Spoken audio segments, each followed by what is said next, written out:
Hello, it's a beautiful day out here, and if this is first time you are coming to my channel, my name is Busola. You're welcome. I'm thankful you are here, and if you find the content helpful, please subscribe before you leave, and remember to like and share with your loved ones.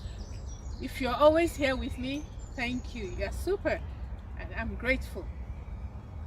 In my last talk, I promised you a package, a talk and an interview about choosing joy. Choosing joy when life doesn't give you what you hoped for, or choosing joy whether life gives you what you hoped for or not.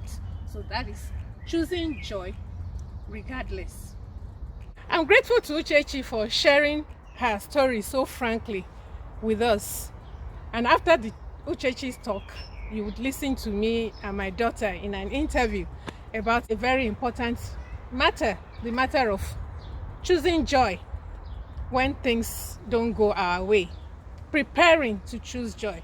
Because you see, sometimes you have to prepare your mind that loss will happen, and that is when you choose joy. You choose in advance to be joyful, because preparation is key.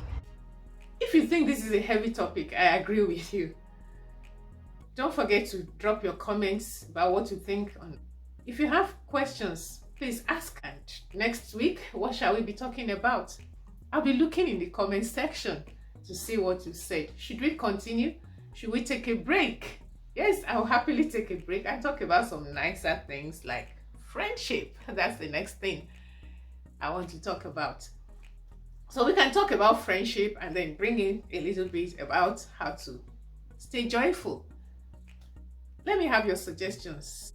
At the beginning of this year, I had a lot going on with my life, with my family, academics, and at work.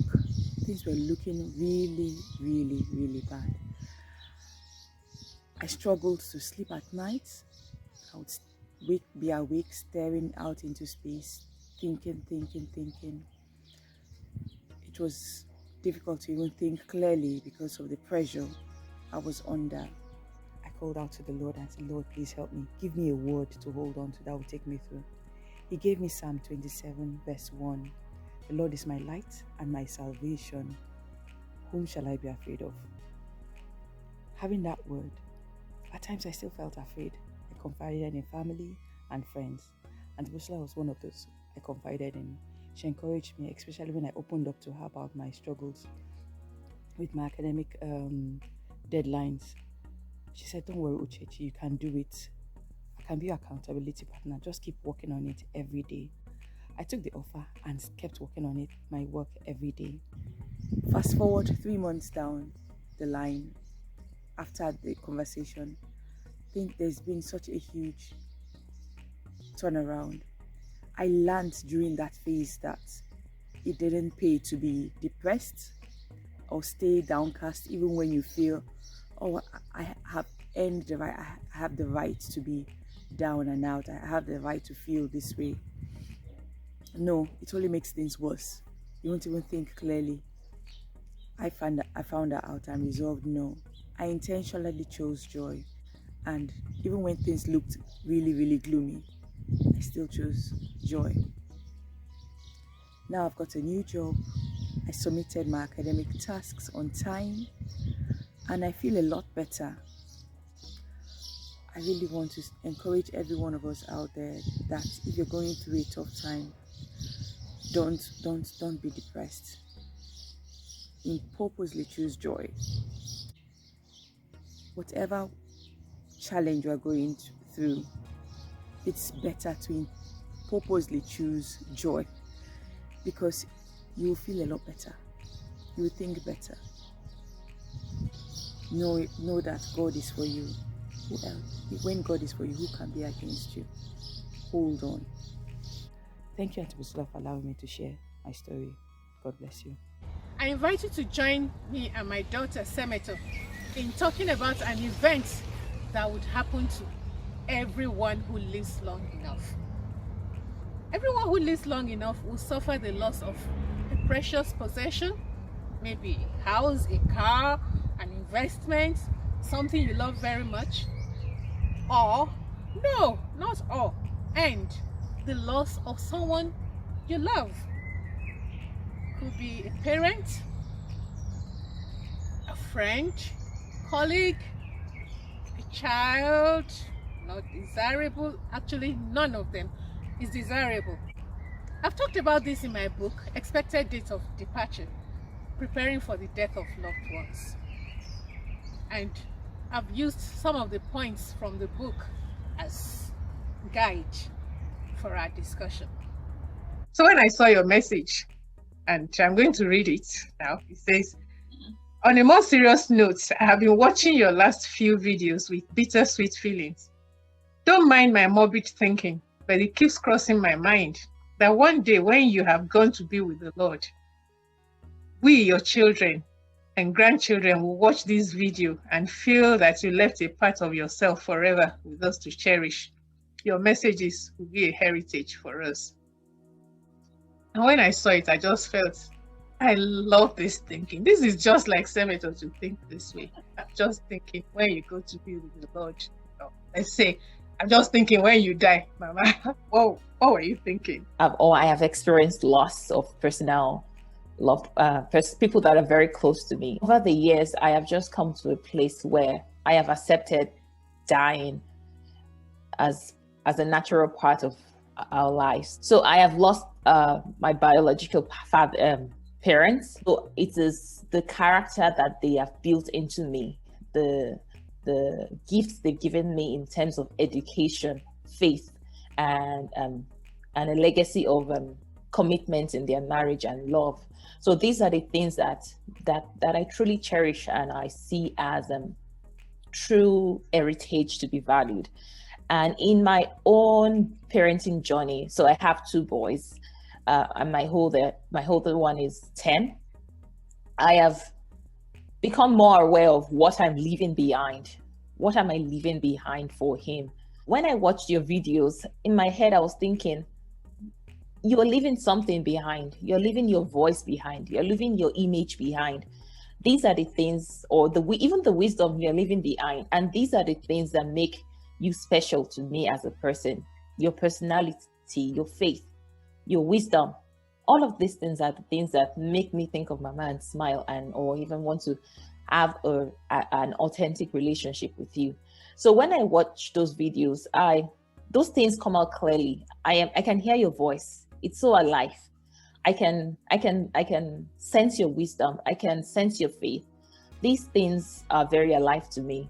And to think that one day I will watch these videos and you would not be there, you would be maybe dead. One day you'd be dead and I would watch these videos, or my children will watch these videos and say, oh, that's Mama. She used to be here with us, but she's gone. But I still feel like the things she's saying, her voice, everything is still real, and it's like she's right here with us. So in this time, it's sweet to watch. Well, I can easily become unaware that this is our reality, that you're here. But one day it will dawn on me when I watch the videos again and say, oh, Mama is not here, but she's left a part of herself here.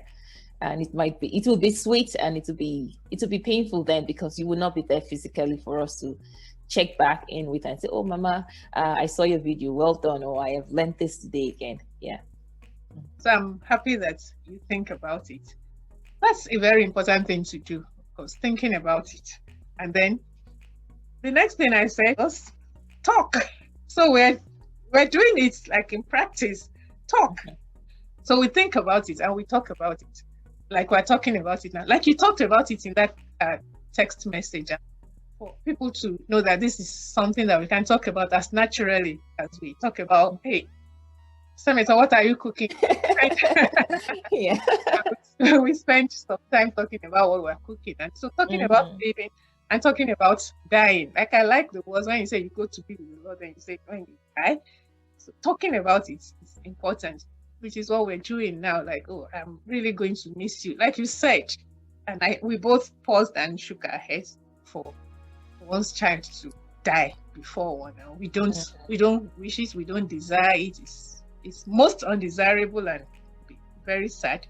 Yeah, but it happens. It does happen. And what do I have to think about then? It's times like this. So this is happening.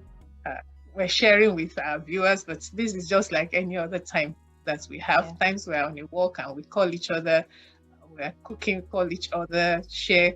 Those are the things that would come back to me. And the faith that we've shared, the many times that you've strengthened my faith, many times that I would express a fear or a concern or just a plan, and you're telling me, Mama, I know you now, you would do it. God would do it. Let's pray about it. Mama, I'm praying for you. Those are the things that you would also have left for me. Families to have such discussions among themselves. Because no matter how much we wish it away, we see it happen every day. It happens all around us. And the young die, the old die. The third point I wrote in the book is take action. I said, think, talk, take action. You just mentioned while we were off camera that sometimes you discuss such things with your husband. Am I right? Yes, I do. He doesn't like it, but I think he's getting used to the way I think. And he doesn't like it, but he doesn't chide me for thinking that way now. Yeah, I think that because you call him daddy, so that's my husband, your dad, your adoptive dad, used to say that his dad used to talk about it. But it feels when it's an older person, much older person talking about it, looks like a natural thing. It would happen anyway. But even with husband and wife, it will happen. Talking about taking action, what possible actions do you take? I've been intentional in thinking about what the people in my life, what they value. What can I do that would make them feel loved? And I know that the way they want to be loved is different from the way I want to be loved. And so for my husband, it's spending time with him. And I'm not somebody that's naturally still enough to spend time with people. I like to maximize my time. So when I'm doing things with people, action lady. I want to be sorting things out around me as I'm spending time with you. But to my husband, that doesn't communicate love.